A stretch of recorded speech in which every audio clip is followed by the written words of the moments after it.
Makasih Mas. Mas Tarik asal mana? Jawa Temanggung. Temanggung. Mas, 5 juta ya yang bisa ditabung? Iya. Oke. Supaya jadi 50 juta gimana caranya? 5 juta sedekahkan semuanya. Betul. 5 juta disedekain semua.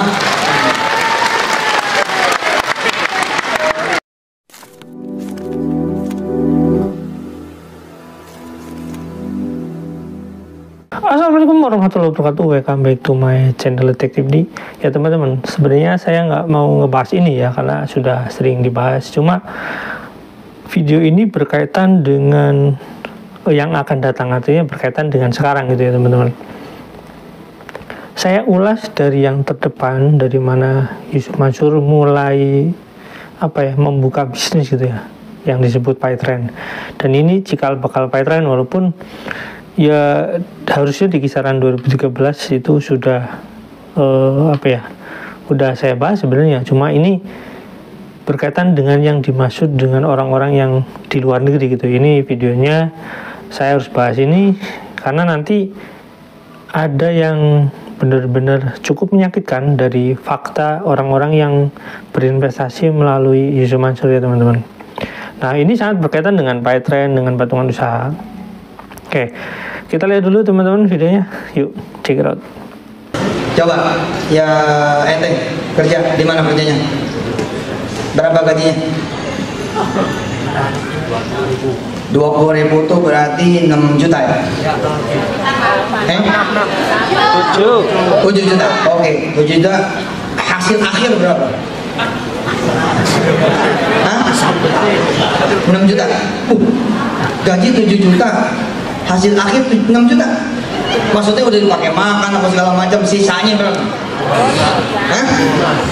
5 juta. 5 juta. Wah hebat dong. Hebat ini awet. Berarti nggak punya utang ya? Foto, tepuk tangan dong. Nggak punya utang ini. Hebat. Udah nikah belum? Belum. Oke, tahu nomor handphonenya nggak? Ini belum dikawin. Hadap sana. Hebat, 7 juta, sisa hasilnya 5 juta karena tidak mau. Makasih Mas. Mas Tarik asal mana? Jawa Temanggung. Temanggung. Mas, 5 juta ya yang bisa ditabung? Iya. Oke. Supaya jadi 50 juta gimana caranya? 5 juta sedekahkan semuanya. Betul. 5 juta disedekain semua.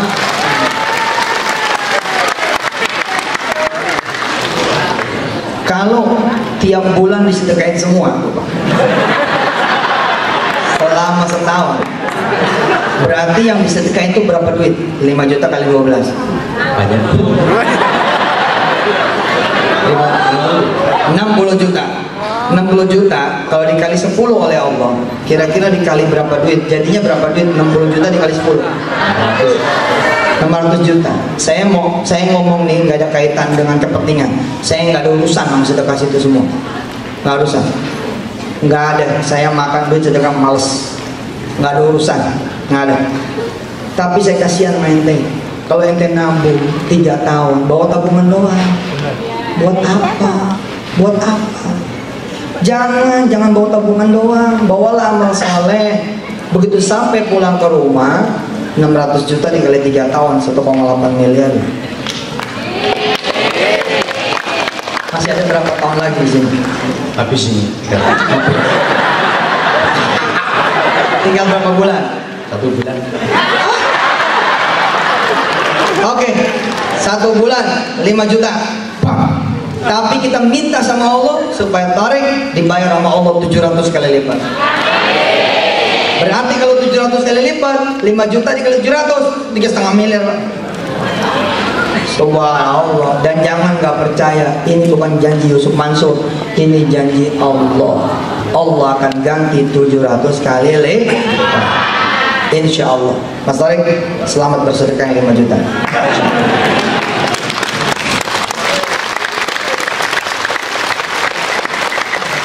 Coba yang belum punya jodoh, siapa yang belum punya jodoh? Yang belum punya jodoh, mana yang belum punya jodoh? belum pergi haji. Jangan sedekah cincinnya. Jangan sedekah cincinnya. Jangan. Saya bilang malah jangan. Ya ibu-ibu kedutaan, ibu-ibu kamar dagang, saya ngasih tahu ke mereka semua, nggak usah sedekah cincinnya, nggak usah bawa pulang, nggak usah sedekah kalungnya, nggak usah sedekah gelangnya, nggak usah sedekah kemudian antingnya, bawa pulang. Lihat nanti maghrib masih ada. Lihat maghrib nanti masih ada tidak? Insya Allah secara manusia kalau Anda keep it, Anda jaga, itu emas masih ada. Itulah kerugian namanya. Itulah kerugian namanya. Orang pengen semuanya naik kan? Betul Mas Haris ya? Semua orang pengen naik gitu. Jangan statis.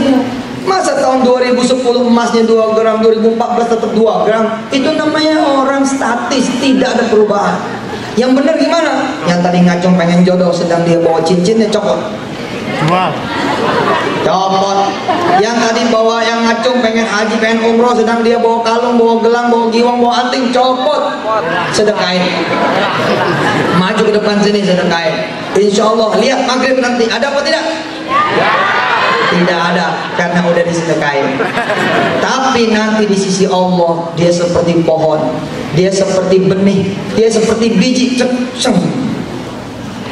Naik, begitu dia membesar, berbuah nih. Satu buah berbentuk jodoh, satu buah berbentuk anak, satu buah berbentuk kesembuhan buat dia. Mungkin dia punya kista, punya kanker rahim, punya calon kanker, punya calon tumor, punya gagal ginjal. Satu buah mungkin turun berupa kesembuhan buat orang tuanya dan seterusnya.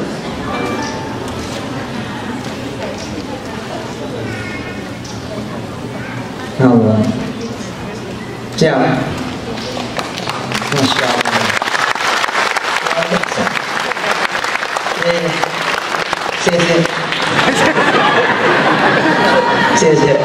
Tahu lu. Allah Akbar, hebat Pak, Masya Allah, hebat Masya Allah. Tadi dulu nih, saya mesti declare dulu nih supaya nggak dicurigai. Sedekah dari saudara-saudara semua sama sekali bukan buat saya. Saya kemari beli tiket-tiket sendiri, nggak dibeli. Saya kemari sama istri saya, nggak ada duit dari panitia. Kalaupun ada duit panitia, saya bilang sama Anto dan teman-teman, sedekahin saja. Saya kemari ini bawa VSI. Saya menyeru teman-teman semua ikut ke VSI untuk membeli ulang Indonesia. Duitnya nanti dari perusahaan saya. Jadi saya sama sekali tidak ada urusan sama sedekah. Jangan sampai lapor nih ke kamar dagang, Ustadz nggak boleh kemari. Kenapa? Cincin orang hilang. Oke, ya. Bismillah, Bismillahirrahmanirrahim. Kita udah mendekati waktu akhir. Saya ingetin yang pertama. Konklusinya sebenarnya sederhana. Konklusinya sebenarnya sederhana. Coba ikutin saya. Banyak minta, ayo. Banyak ngasih. Banyak minta. Banyak ngasih. Hidup bakalan banyak senangnya. Iya, yuk mana teman-teman? Suaranya makin rendah. Banyak minta. Banyak ngasih. Nanti hidup banyak senangnya. Banyak minta itu apa? Doa. Banyak doa. Banyak ngasih itu apa? Sedekah. Kalau kita banyak minta sama Allah, banyak ngasih kepada Allah, kita bakal hidup tambah senang. Alhamdulillah. Baik, saya minta apa ya? Ini. Siapa? Mas. Ini nih, apa? Taplak.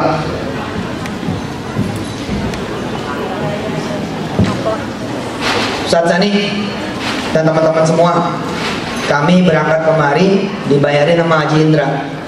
Alhamdulillah. Tapi insya Allah kami ganti. Jadi PSI ganti duit Haji Indra, ya. Insya Allah.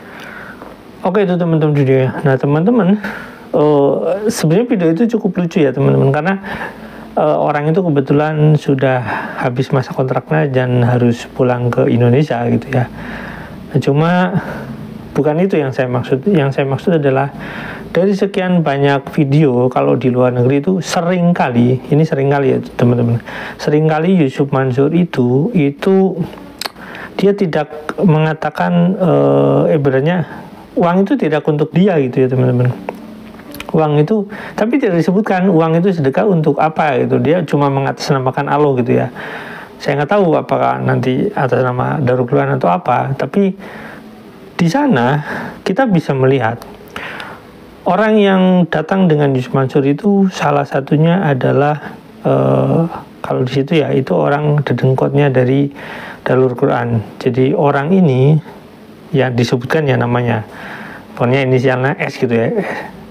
Jadi orang ini kita bisa lihat bisnis orang ini dengan Yusuf Mansur itu apa saja. Ya salah satunya adalah properti. Nah bisnis propertinya ini pertanyaannya adalah uangnya dari mana gitu ya. Uangnya dari mana bisa punya bisnis properti seperti itu. Nah kita tahu Yusuf Mansur bisnis properti yang jalan apa sih sebenarnya itu ya. Kalau misalkan kita lihat hotel ya itu bisnis properti, tapi jalan enggak artinya enggak jelas investasinya. Nah orang luar negeri sebenarnya, orang luar negeri TKW ini sudah menjadi sasaran Yusuf Mansur ini bukan pertama ini ya teman-teman. Di 2013 itu udah ada, dan Yusuf Mansur tahu persis dia itu kalaupun nggak diongkosin ya, menurut pemikiran saya seperti itu dari video yang saya dapatkan atau dari pernyataan orang-orang yang mengundang dia, kalaupun tidak diongkosin Yusuf Mansur itu nggak masalah, asalkan uang sedekahnya nanti dikelola sama panitia Yusuf Mansur. Artinya kalau Yusuf Mansur bilang saya emang nggak ada urusan gitu, ya nggak ada urusannya. Saya nggak makan duit sedekah, ya nggak makan duit sedekah. Di acara Hotman dia juga bilang saya nggak makan duit sedekah, ya memang, tapi dia juga bilang saya itu makannya nasi. Iya, nasinya belinya dari mana gitu ya, dari sedekah atau dari bisnis investasi bodongnya. Contoh investasi bodong ya batu bara. Terus kalau tidak mau dikatakan investasi bodong, bisnis Koperasi Indonesia Berjamaah mana gitu ya, gedungnya atau kantornya. Terus orang-orang yang berinvestasi di sana dijadiin apa gitu ya. Nah itu salah satu contoh yang menurut saya kenapa Yusuf Mansur itu nggak ada masalah kalaupun dia ke luar negeri nggak dibayarin, nggak diongkosin, itu menurut saya nggak ada masalah gitu. Kalaupun misalkan dibayarin ya dia ya nggak ada masalah juga menurut saya. Faktanya itu dibayarin ya teman-teman. Soal diganti dan enggak kan kita nggak ada yang tahu ya. Nah tapi nanti di video ini ada tulisannya dia dapat apa aja, dan itu cukup banyak teman-teman. Nah di sana juga kita lihat ada TKW yang ngasih cincin ya. Orang-orang yang ngasih cincin itu banyak sekali ke Yusuf Mansur. Kalau kita lihat video yang dinyatakan oleh Yusuf Mansur itu saat dia kehilangan uang sedekah di rumahnya, itu ya kita nggak tahu uang jumlahnya apakah ada emas apa aja gitu ya. Walaupun Yusuf Mansur bilang ya ada kehilangan emas gitu ya. Uang sedekahnya, logikanya gini, uang sedekahnya kenapa disimpan di Yusuf Mansur sementara itu ada Darul Quran? Sementara saya perlu menjelaskan teman-teman, Darul Quran pun itu ngemis di mana-mana. Contoh di mall-mall itu ada. Nah, terus selama ini uang yang dikumpulin Yusuf Mansur kemana? Kalau mereka itu yayasannya itu kemana-mana, dan bukan cuma yang di mall-mall aja sebenarnya, banyak sekali. Contohnya misalkan para dedengkot ininya ya, dedengkot Darul Quran itu dia ya bikin acara-acara gitu ya, acara-acara sedekah nasional misalkan kayak gitu. Ya, itu kan di luar Yusuf Mansur ceramah kesana kemari gitu ya. Dan uangnya dikemanakan? Karena ada berita bahwasanya Yusuf Mansur ketika ke luar negeri dengan uang kurang lebih 4 miliar itu sempat bermasalah di bea cukai, dan yang membereskan itu ya Jody Brotoseno gitu ya, atau Brotoseno ya, yang jelas dia itu yang membereskan itu. Ini kabarnya ya teman-teman bisa cek lah. Ini saya ambil ini pernyataan salah satunya dari Pak Darso ya teman-teman.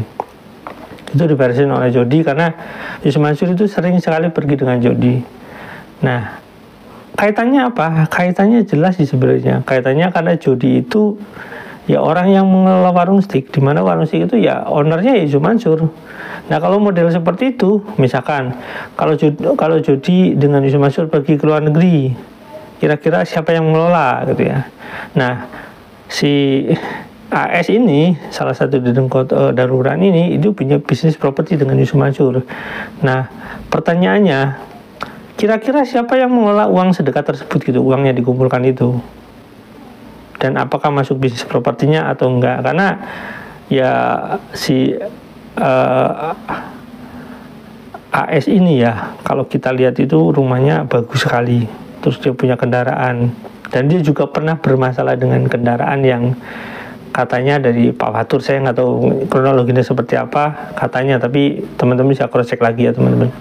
Nah, intinya adalah Yusuf Mansur ini sering kali memberikan kesempatan pada orang-orang yang berkaitan bisnis dengan dia untuk ikut acara-acara seperti ini. Nah, contohnya acara di luar negeri ini teman-teman, ini kan di 2014 ya. Ini cikal bakal di mana munculnya investasi-investasi yang berkaitan dengan uang umat teman-teman. Saya bahas ini dan nanti saya akan lihat video berikutnya dari video ini agar teman-teman paham, oh perjalanan bisnis Yusuf Mansur yang berkaitan dengan uang umat ini salah satunya, dan kemudian menjadi ini dan kemudian menjadi ini, dan akhirnya sampai sekarang seperti ini. Yusuf Mansur dikutuk banyak orang karena perilaku dia sendiri gitu ya teman-teman. Dan menurut saya Yusuf Mansur ini sudah niat dari awal bakal seperti itu, dan dia tahu konsekuensinya ketika dia sudah banyak uang. Menurut saya kayak gitu teman-teman. Nah, saya akan lanjutkan di video berikutnya teman-teman. Ini berkaitan ya teman-teman, sehingga saya bahas ini dulu karena di sana Yusuf Mansur itu ngumpulin uang sedekah itu. Sampai sini jangan lupa like, share, dan komen. Jangan lupa juga share. Wassalamualaikum warahmatullahi wabarakatuh. Bye.